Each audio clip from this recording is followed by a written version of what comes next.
다섯 번째인가요? 다음 주면 이제 마무리를 지을 예정이고요. 오늘은 이제 4장부터 5장 6절까지에 해당되는 내용을 하겠는데요. 제목은 자신을 지키는 믿음, 세속으로부터 자신을 지키는 믿음이라는 제목으로 우리 함께 같이 보려고 합니다.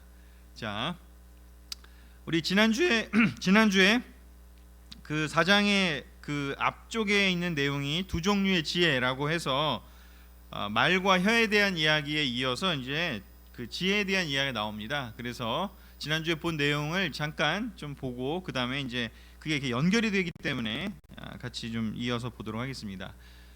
야고보서 3장 15절에서 17절에 이런 지난주에 우리가 봤던 그 구절인데요. 중요한 구절 중에 하나이기 때문에 우리 같이 읽었으면 좋겠습니다. 이런 지혜는 시작. 이런 지혜는 하늘에서 온 것이 아니라 세상적이요 정욕적이며 마귀의 것입니다. 시기와 이기적인 욕망이 있는 곳에는 혼란과 온갖 악한 일이 있을 뿐입니다. 그러나 하늘에서 온 지혜는 첫째 순결하고 다음에는 평화를 사랑하고 너그럽고 양순하고 자비와 선한 열매가 가득하고 편견과 위선이 없습니다. 여러 그 로마 지역에 살던 그 교회들에게 야고보는 세속적으로 이렇게 물들어가는 원래의 그 첫 마음을 잃어버리고 로마 사회에 동화되고 하나님께서 주신 그 기쁨 그런 것들을 이렇게 좀 잃어버리고 있는 그런 상황에서 교회를 깨우고 싶어서 교회를 좀 변화하고 바꿀 수 있는 힘을 좀 주고 싶어서 야고보서를 썼습니다.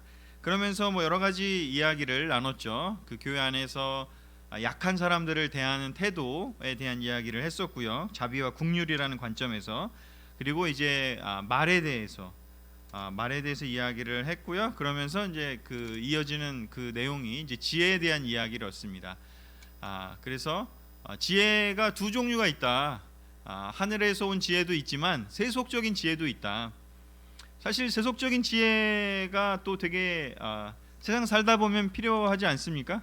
그 또 되게 뛰어나기도 하고 어떤 면에서는 뭐 경영을 한다던가 회사 운영을 한다던가 아니면 뭐 여러 가지 이 사회를 운영한다던가 뭐 여러 가지 그 지혜들이 많이 있습니다. 좋은 지혜들도 많이 있을 수 있죠. 그러나 여기에서는 좀 교회에 침투해서 하늘의 지혜와 좀 반대되는 차원의 지혜를 얘기하고 있습니다.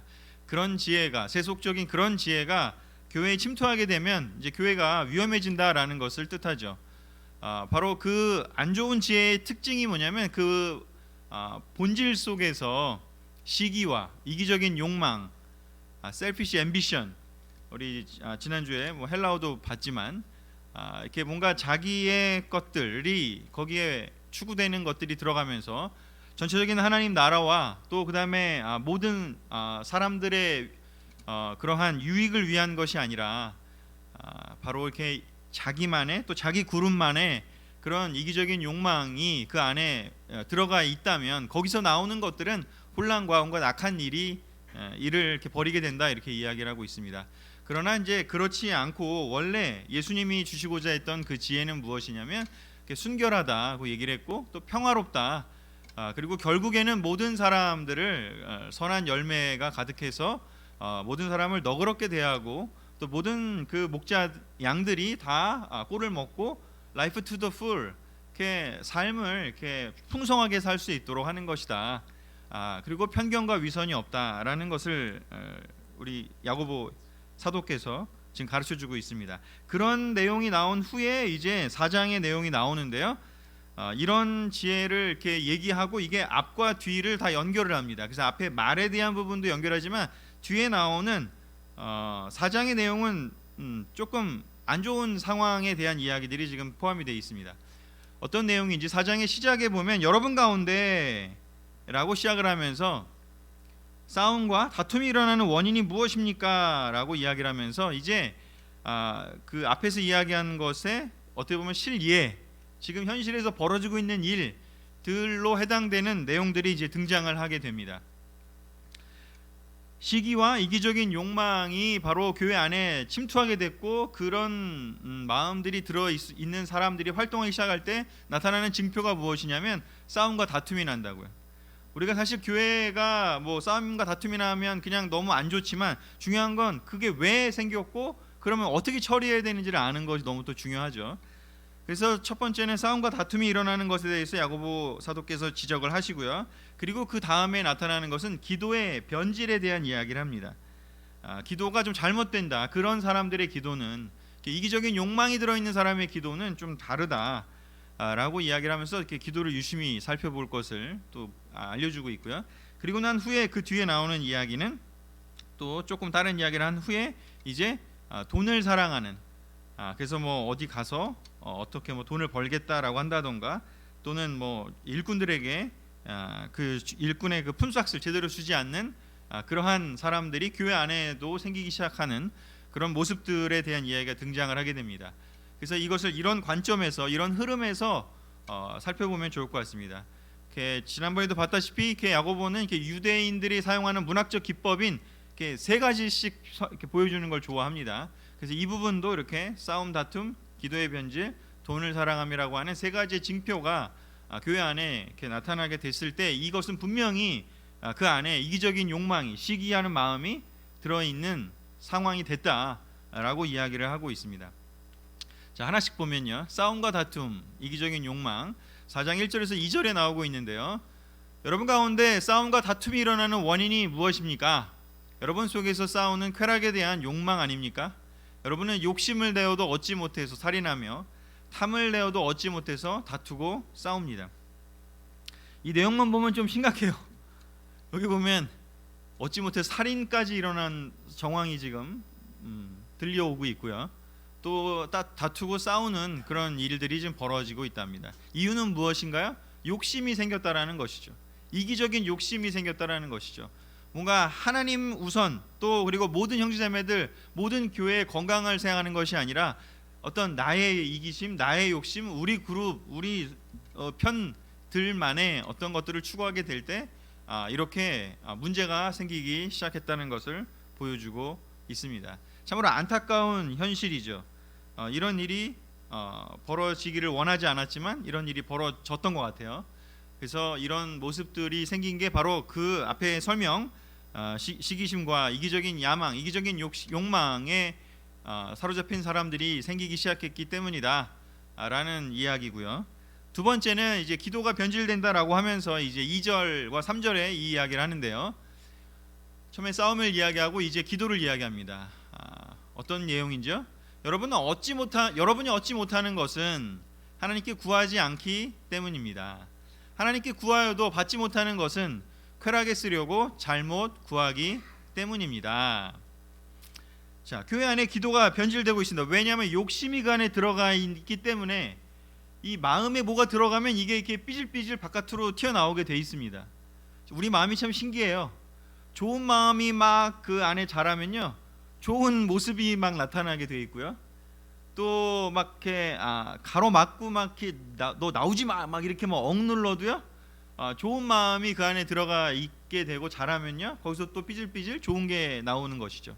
그런데 지금 시기와 이기적인 욕망이 그 안에 들어가 버렸기 때문에 그 안에서는 시간이 흐르면 흐를수록 하나씩 둘씩 이제 나타나야 되는데 이 기도 또한 이런 변질이 일어나는 것이죠. 내가 이렇게 왜 이렇게 내가 기도했는데 왜 안 하나님이 들어주시지? 이제 첫 번째 내용은 그겁니다. 얻지 못하는 것은 즉 얻지 못하는 것에 대해서 뭔가 안 좋은 마음이 있었던 것 같아요. 그래서 얘기하는 겁니다. 아니 너가 얻지 못하는 걸 왜 하나님 탓을 해? 네가 구하지 않았기 때문이잖아. 하지만 또 한 가지, 내가 구했는데도 하나님이 안 들어주세요. 내가 이거 원한다고 얘기했는데 안 들어주세요. 내가 이렇게 해달라 했는데 안 들어주세요. 근데 얘기하는 것이죠. 근데 그거는 네가 잘못 구했기 때문에 하나님이 안 들어주시는 거다 라고 이제 야고보는 또 설명을 하고 있습니다. 하나님께 구하여도 받지 못하는 것은 쾌락에 쓰려고 잘못 구하기 때문입니다. 그러면 기도는 본질이 무엇인가요? 기도는 사실 내가 원하는 것을 위해 하나님을 이용하는 것이 아니라, 기도가 내가 원하는 것을 하나님께 그냥 달라고 떼쓰는 그러한 용도라면요, 요술램프죠. 진이 나오는 요술램프죠. 내가 원하는 거를 내놓아라. 내가 원하는 걸 내놓아라. 또 그리고 다른 종교와 다를 게 없어요. 그냥 내가 원하는 것들을 얻기 위한 용도로 이 기도가 사용된다면 그것은 정말 예수님이 보여줬던 기도, 예수님이 가르쳐줬던 기도가 아닌 것이죠. 그래서 기도란 무엇인가? 바로 내가 원하는 것을 위해 하나님을 이용하려는 그 마음이 거기에 담겨져 있으면 그게 기도가 아니다. 성경적 기도가 아니다.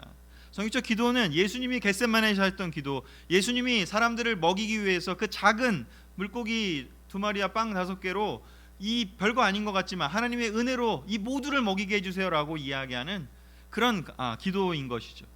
하나님의 뜻을 위해서 나를 변화하고 하나님의 뜻이 이루어지기 위해서 하늘에서 하나님의 뜻이 이루어진 것처럼 이 땅에서도 하나님의 뜻이 이루어지기 위해서 하나님이 역사해 주십시오 라고 하나님께 알려드리고 부탁하고 요청하는 것이 기도지, 그냥 내가 원하는 어떤 것들을 얻기 위한 기도라면 그것은 성경적 기도가 아니다, 예수님이 가르치신 기도가 아니다, 이 이야기를 하고 있습니다. 요즘 여러분들은 기도 생활이 어떠십니까? 우리 마음에 시기적인 마음, 이기적인 욕망이 있는지는 사실은 추상적이기 때문에 잘 모를 수 있어요. 근데 하지만 내가 요즘 주변의 사람들과 많이 싸우고 다투고 있는지, 아니면 뭔가 내 기도가 정말 뭔가 짜증 나 있고 뭔가 안 들어지는 것 때문에 뭔가 마음이 불편하다면 우리 한번 내 마음 속에 어떤 마음이 정말 들어있는지 돌아볼 필요가 있습니다. 우리 기도가 정말 스스로를 바꾸는, 내 뜻대로가 아니라 내 뜻대로 마옵시고 아버지 뜻대로 되기를 바라는, 그렇게 저를 바꿔주십시오, 제가 바뀌겠습니다, 저를 바뀔 테니 저를 도와주십시오 라고 하는 기도가 되기를 간절히 원합니다. 아멘. 자, 세 번째 부분은요, 시기와 이기적인 욕심이 들어가게 되면 어떤 일이 벌어지는지 4장 좀 뒤쪽에 나오는데요, 돈을 사랑하는 일들이 생깁니다. 13절과 5장 5절까지 이제 이어지게 되는데요, 오늘이나 내일 어떤 도시에 가서 한 해 동안 장사하여 돈을 벌겠다고 생각하는 사람들이여, 내 말을 들어 보십시오. 여러분이 이 세상에서 사치와 쾌락을 누리며 잡혀 죽을 날을 눈앞에 두고도 욕심만을 채워 왔습니다. 디모데 후서에서도 이런 비슷한 맥락의 말씀이 있습니다. 돈을 사랑하는 것이 모든 악의 근원이 된다. 돈 자체는 중립적입니다. 그렇지 않습니까? 그리고 필요합니다. 우리가 살아가는데 필요하고 벌어야 되고 또 써야 되고. 그러나 돈을 사랑하는 것은 이제 위험하다는 것이죠. 돈을 얻기 위해서 거기에 빠져들어가고 거기에 끌려 들어가게 되는 것은 이제 위험한 것이죠. 돈이 나한테 오게 해야지, 내가 돈에 쫓겨 들어가면 그때부터 이제 위험이 시작된다는 것입니다. 크리스찬들 안에, 교회 안에, 성도 가운데 이런 이야기를 하는 사람이 생긴 것이죠. 오늘이나 내일 내가 어디 도시에 가서 나는 뭘 해갖고 무슨 돈을 벌겠어, 이런 이야기를 교회에 와서 하고 있는 일이 생겼습니다. 야고보가 볼 때는 이건 옳지 않다. 교회 안에서 이런 사람들이 늘어가고 있는 건 결코 영적이지 않은 징후다라고 이야기를 하고 있는 것이죠.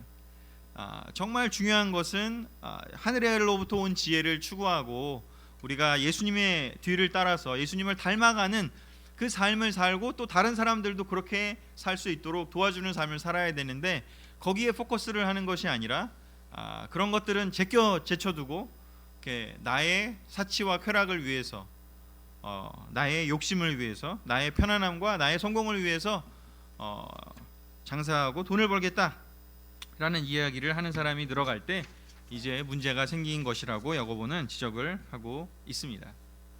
정리를 하면요, 야고보가 지적하는 교회의 문제 상황은요 바로 무엇인가요? 지금 앞에 설명한 세 가지인데요, 이 세 가지를 이제 어떤 단어들, 그 사람들을 호칭하는 그 호칭으로 표현하고 있습니다. 첫 번째는요, 4장 4절이에요. 이렇게 부르고 있습니다. 가늠하는 사람들이여 라고 표현하고 있습니다. 가늠한다, 무슨 뜻이죠? 아내가 있음에도 불구하고, 배우자가 있음에도 불구하고 다른 이성을 찾고 이 다른 이성과 사랑을 나누는 것이 바로 가늠하는 사람들 아닙니까? 하나님을 사랑하겠다고, 예수님을 따라가겠다고 해놓고, 그리고 몰래 다른 세상적인 그 가치관과 세상적인 그 생각을 이제 들여와서 이중 생활을 하게 되는 사람을 이제 이런 표현으로 부르고 있습니다.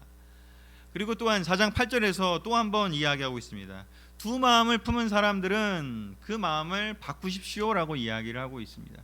두 마음을 품은 사람들이요. 제가 야고보서 처음에 얘기할 때도 첫 시간에부터 얘기했지만 이 두 마음을 품게 되면 바로 이런 일이 벌어집니다.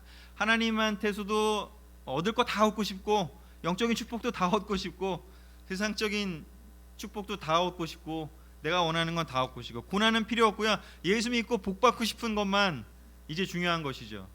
근데 예수님을 복음의 진정한 그 뜻은 예수 믿고 복 받는 게 복음이 아니라 예수님이 복음이거든요. 사실은 그 내가 예수님을 닮아가는 게 복음인데 그거는 신경 쓰지 않고 예수 믿고 복 받는 그 복음, 다른 복음을 갖게 되면 그것이 바로 무엇일까? 두 마음을 품은 사람들이 되는 것이죠. 그래서 그런 사람들을 이야기하고 이제는 4장 12절에서는 뭐라고 얘기하냐면 도대체 여러분이 누군데 하나님의 역할을 합니까? 이제 이렇게까지 이야기를 합니다. 점점점 이렇게 이기적인 욕망이 커지고요. 이기적인 욕망이 커진다는 건 뭘까요? 내가 하나님의 자리를 이제 꿰차는 것이죠. 하나님은 이제 그냥 형식적으로 앞에 세우고 실제로 원하는 거는 내가 원하는 거, 내 뜻을 주장하기 때문에 이제 내가 하나님 자리에 들어가 앉게 되는 것이죠. 그래서 사도 우리 야고보는 이제 그런 사람들에게 이렇게까지 얘기를 합니다. 여러분이 누군데 도대체 여러분이 누군데 하나님 자리를 여러분이 차지합니까? 라고 이제 점증적으로 이렇게 강하게 이야기를 하게 됩니다. 참으로 안타까운 일이 벌어졌죠. 우리가 참 초대교회 그러면 참 너무나 이상적이고 너무나 우리가 따라가야 될 모습으로 살피지만 사실은 그런 모습들도 물론 사도행전에 보면 존재했지만 그러나 시간이 흐르면 흐를수록 사탄의 공격에 의해서 이렇게 교회 안에 문제가 생기는 것 또한 사실이었던 것 같습니다. 그래서 뭐 예나 지금이나 초대교회 때나 지금 우리 현대의 교회나 우리가 싸워야 되는 적은 사실은 똑같다라는 생각이 너무 듭니다. 왜냐하면 사람의 마음은 변하지가 않으니까요. 분명히 2000년 전에는 핸드폰도 없었고요, TV도 없었고요, 이렇게 놀라운 자동차도 없었고요, 많은 문명의 차이는 생겼죠. 하지만 사람의 마음은요, 그때나 지금이나 별반 차이가 없다는 생각이 듭니다. 그러기에 성경은 우리에게 마음을 훈련시키고 우리가 하나님 나라에 갈 수 있게 도와주는 그런 책이기에 여전히 필요하다라는 생각이 듭니다. 그러면 이제 야고보가 여기까지만 이야기한다면 좀 안타깝고 끝났을 텐데 그게 아니라 대책을 이제 알려주고 있습니다. 앞에서 두 종류의 지혜라는 얘기를 한 것처럼요, 야고보는 두 종류의 지혜를 이렇게 비교하면서 문제가 있지만 그러면 우리가 어떻게 극복할 것인가에 대한 솔루션 또한 제공해주고 있습니다. 너무 좋지 않나요? 솔루션이 없으면 얼마나 우울할까요? 하지만 솔루션이 있습니다. 야고보 사도는 그것을 우리에게 제시해주고 있습니다. 첫 번째는요, 하나님의 포기하지 않는 사랑을 기억하자라는 제목을 제가 달았는데요, 어디에서 이런 제목을 갖고 왔는지 4장 5절에서 6절 이런 구절에서부터 뽑았습니다. 같이 한번 읽어볼까요? 시작. 하나님이 우리 속에 살게 하신 성령님은 우리를 질투하시기까지 사랑하신다는 성경 말씀을 여러분은 하찮은 말로 생각합니까? 더구나 하나님은 우리에게 더 큰 은혜를 주십니다. 아멘.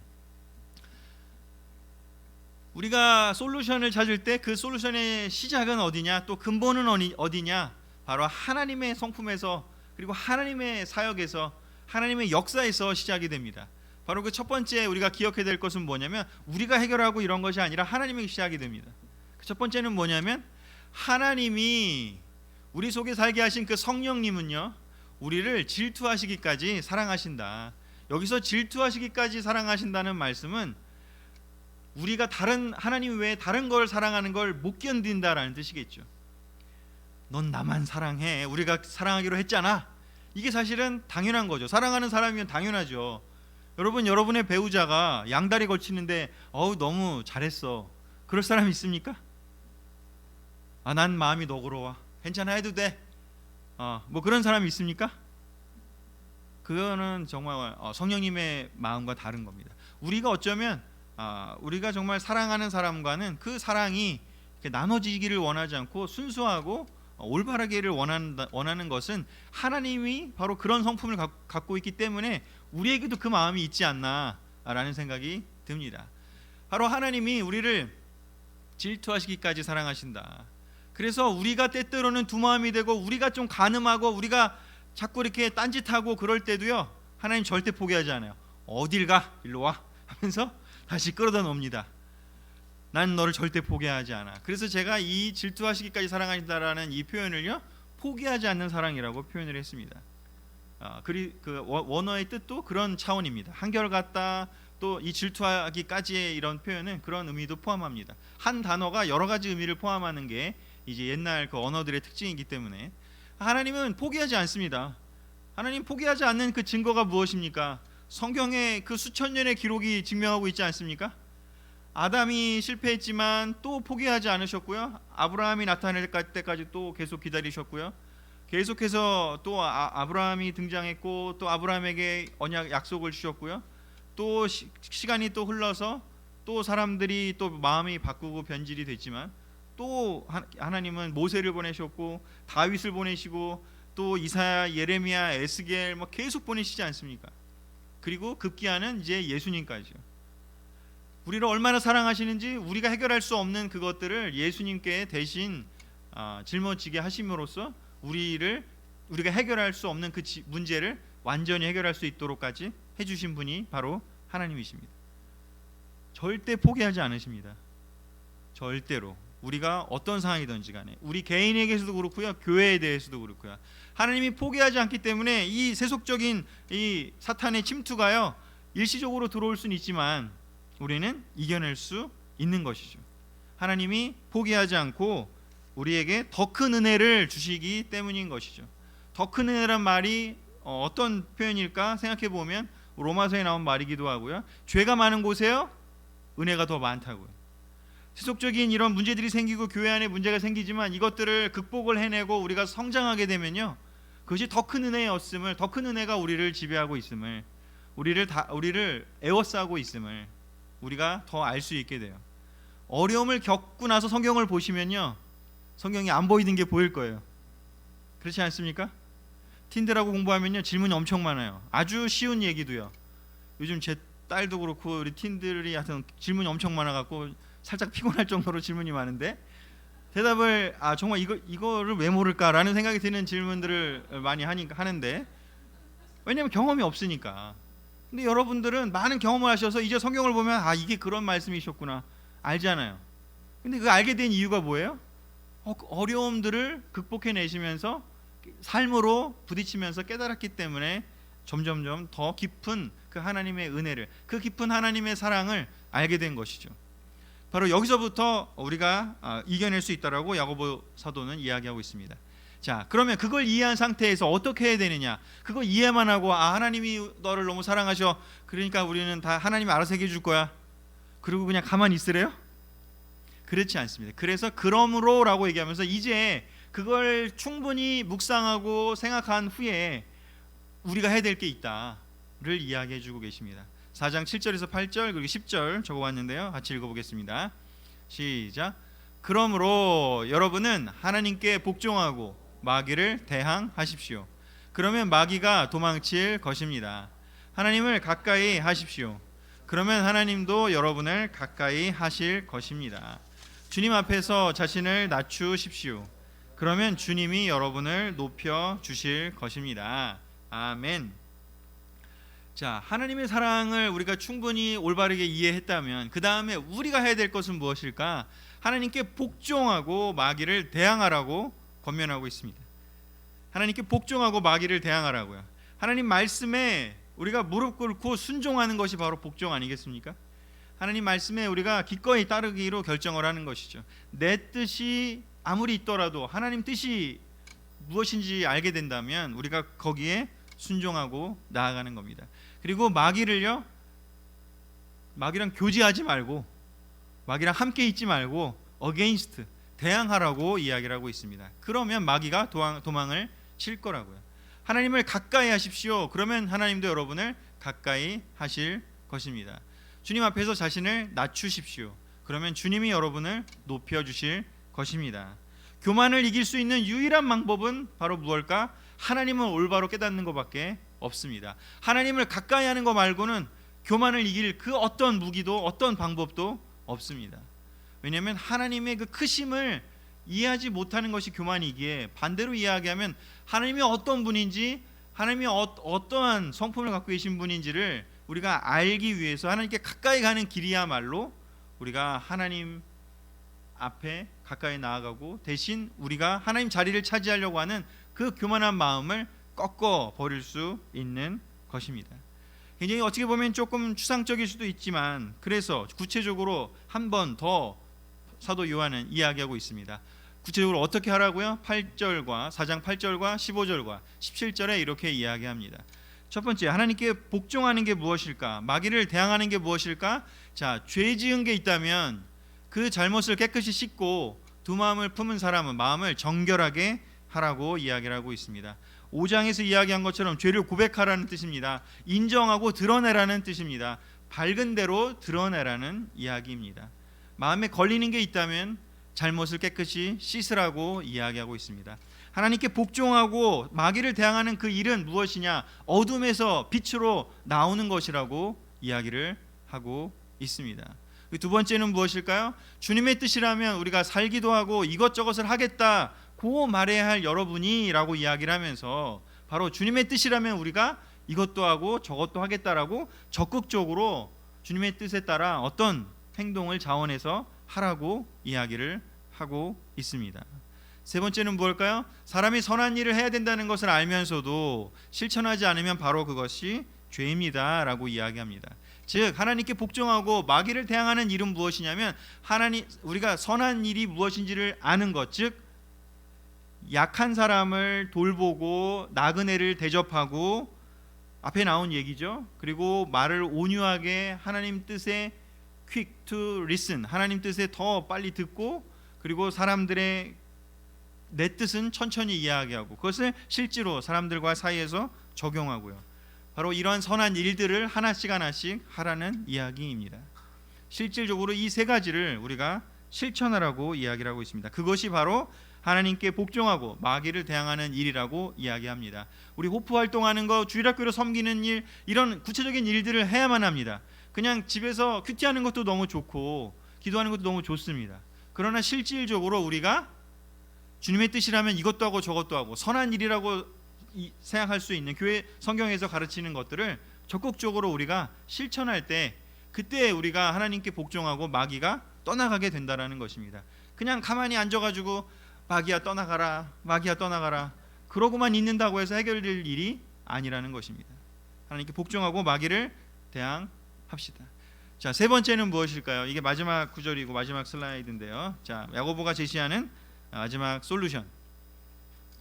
하나님의 마지막 때를 바라보자. 지금을 바라보는 것이 아니라 마지막 때를 바라보자라고 이야기를 합니다.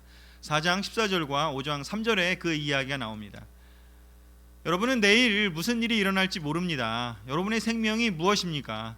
여러분 잠시 나타났다가 사라지는 안개에 지나지 않습니다. 그리고 부자들에게 이야기하면서 이렇게 얘기합니다. 여러분은 세상 마지막 때에 재물을 쌓아두었습니다. 이제 곧 하나님이 그 마지막 때가 올 건데 이제 그 재물 쌓아둔 게 무슨 의미가 있냐라고 이야기를 합니다. 하늘에 쌓아두었어야 할 재물을 왜 이 세상에 쌓아두냐? 너의 초점이 바라보는 그 지점이 이 세상이기 때문이다 라고 이야기합니다. 우리가 바라봐야 할 곳은 하늘에 바로 그 하나님 계신 그 보좌가 우리가 바라봐야 될 곳이고, 그리고 이 세상에 지금 눈앞에 보이는 것들을 보는 것이 아니라 우리 저 멀리에 있는, 그렇지만 그 멀어 보이지만 사실은 임박한 바로 그 마지막 때, 하나님의 때, 하나님이 모든 걸 심판하실 그 때를 바라보자라고 이야기를 하고 있습니다. 크리스천의 삶은 지금에서 시작해서 미래를 보는 것이 아니라 이미 미래를 우리에게 보여주신 예수님을 통해서 우리는 그 끝을 알게 됐고, 그 끝을 바라본 관점에서 거꾸로 지금의 시점을 바라보는 것이야말로 크리스천의 관점이고 크리스천의 삶이라는 것입니다. 하나님의 마지막 때를 바라보지 못하게 되면요, 우리는 지금의 시점에 몰두하게 되고 자꾸 사탄이 야 선악과를 저 맛있게 보이는 거 저 너무 먹음직스럽고 보암직스럽고 너무나 이렇게 다가가고 싶게 만드는 그 것들을 유혹을 한 것처럼 이 세상에서 너무 좋아 보이는 것들에 우리의 시선을 이렇게 이끌어 갈 거라는 것입니다. 그래서 우리가 해야 될 일은 그 시선을 거기에 두는 것이 아니라 사탄이 가리키고 있는 그 지점을 바라보는 것이 아니라 하나님이 보여주신 예수님이 가르쳐주는 바로 그 지점을 바라볼 필요가 있다는 것입니다. 참으로 안타깝게도 어제 너무 정말 힘든 그 뉴스가 일어나지 않았습니까?